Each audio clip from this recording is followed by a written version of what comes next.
नमस्ते। चलिए सीधे आज के विषय पर आते हैं। आज के इस विशेष विश्लेषण में हम राजस्थान के लोक नृत्यों का एक बहुत ही गहन विश्लेषण करने वाले हैं। इसमें हम न केवल क्षेत्रीय विविधताओं और व्यावसायिक दक्षता को डिकोड करेंगे, बल्कि जनजातीय परंपराओं को उनके ऐतिहासिक और सांस्कृतिक संदर्भों के साथ विस्तार से समझेंगे। इन रंग बिरंगे नृत्यों के पीछे एक पूरा इतिहास, भूगोल और समाजशास्त्र छिपा हुआ है। तो चलिए इसे मिलकर समझते हैं।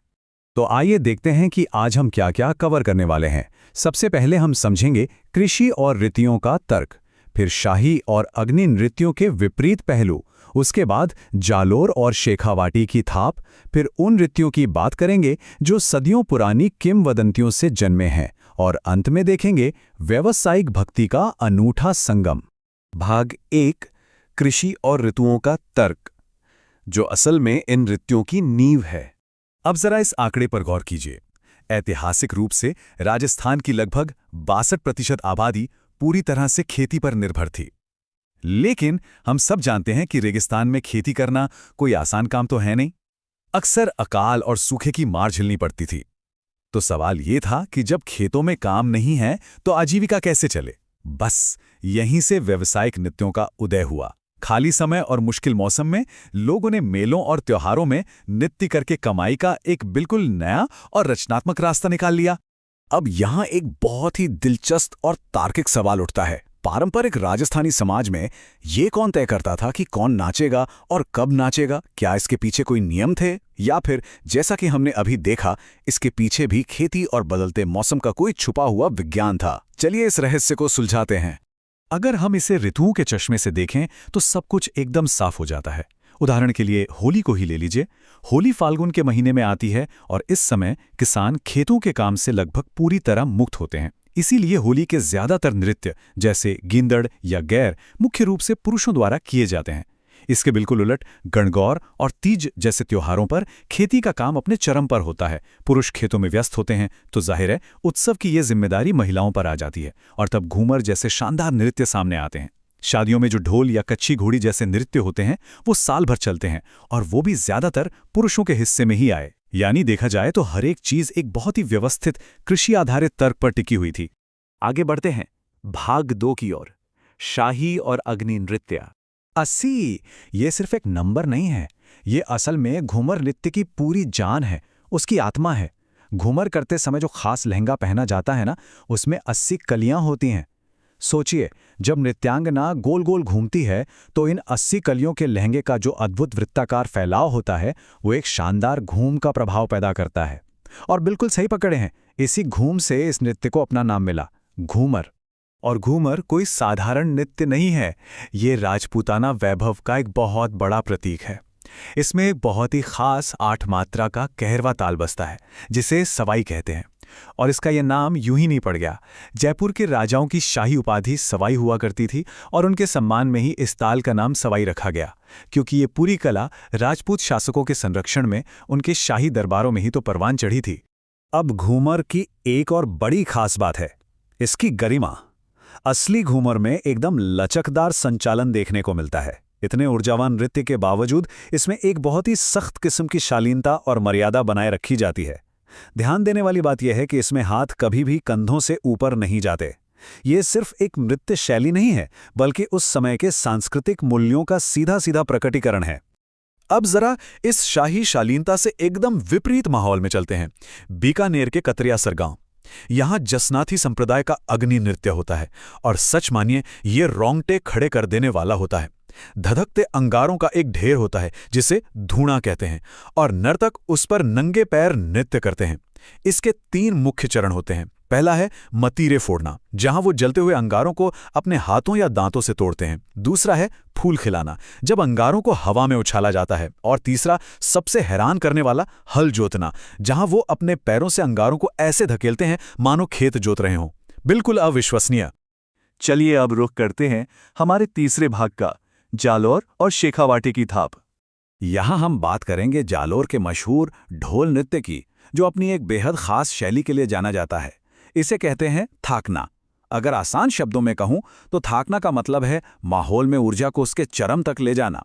इसमें मुख्य नर्तक इतनी तेज और एक खास लय में ढोल बजाता है कि वहां मौजूद हर शख्स के अंदर एक गजब का उत्साह भर जाता है। अब जो बात इस नृत्य को सच में बहुत ही दिलचस्प बनाती है वो है इसका टेंशन और रिलीज, यानी तनाव और उसके बाद का विस्फोट। जब थाकना शैली में ढोल बज रहा होता है तो बाकी नर्तक एकदम शांत, किसी मूर्ति की तरह अपनी जगह पर खड़े रहते हैं। वो बस उस ऊर्जा को अपने अंदर रोक कर रखते हैं, और फिर जैसे ही थाकना खत्म होता है और ढोल की वो तेज आवाज रुकती है, वो अचानक से फूट पड़ते हैं। उनके मुंह में तलवारें होती हैं, हाथों में डंडे, और वो युद्ध जैसी फुर्ती के साथ एक जबरदस्त नृत्य शुरू कर देते हैं। और अगर हम शेखावाटी क्षेत्र की तरफ जाएं तो वहां का गींदड़ नृत्य तो अपने आप में एक पूरा थिएटर है। होली के समय ये लगातार पूरे 1 सप्ताह तक चलता है। चिटिया नाम के लकड़ी के डंडों की थाप पर पुरुष तरह तरह के स्वांग रचते हैं, यानी अलग अलग भेष बदलते हैं। कोई शिकारी बन जाता है, कोई साधु, तो कोई दुल्हन। और हाँ, जो पुरुष महिलाओं का वेश धारण करते हैं उन्हें एक खास नाम दिया जाता है, गणगौर या महरी। देखा जाए तो उस दौरान पूरा का पूरा गांव एक खुले रंगमंच में तब्दील हो जाता है। भाग 4, किंवदंतियों से जन्मे नृत्य। अब हम कुछ ऐसी कहानियों की बात करेंगे जिन्होंने इतिहास को कला में बदल दिया। जैसे मांडल का ये नाहर नृत्य। इसके पीछे की कहानी बहुत ही चतुराई भरी है। हुआ यूं कि एक बार मुगल सम्राट शाहजहां मांडल आए और उन्होंने जिद पकड़ ली कि उन्हें महिलाओं का नृत्य देखना है। अब गांव वाले अपनी महिलाओं को एक अजनबी और वो भी नशे में धुत सम्राट के सामने पेश नहीं करना चाहते थे, तो उन्होंने क्या किया? पुरुषों ने ही अपने पूरे शरीर पर रुई लपेट ली, सींग लगा लिए और चेहरे पर मुखौटा पहन लिया। सम्राट को लगा कि वो कोमल महिलाओं को नाचते हुए देख रहा है, जबकि असल में गांव वाले अपनी महिलाओं की सुरक्षा कर रहे थे।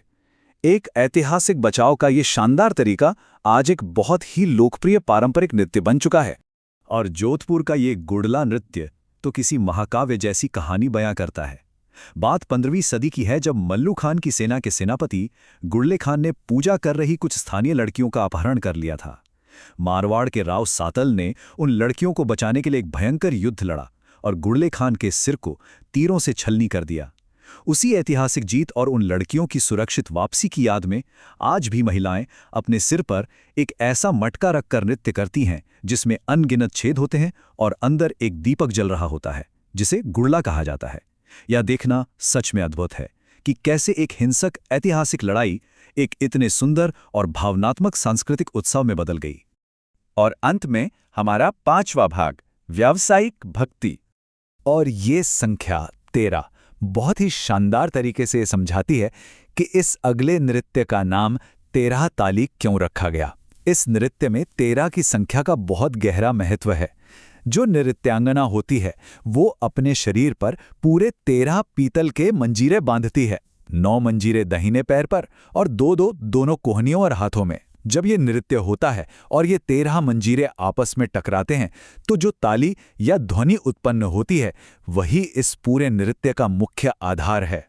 ये 13 ताली कोई साधारण नृत्य नहीं है। ये बैठे बैठे किया जाने वाला एक बेहद ही जटिल प्रदर्शन है। इसे मुख्य रूप से कामड़ जाति की विवाहित महिलाओं द्वारा लोक देवता रामदेव जी के सम्मान में किया जाता है।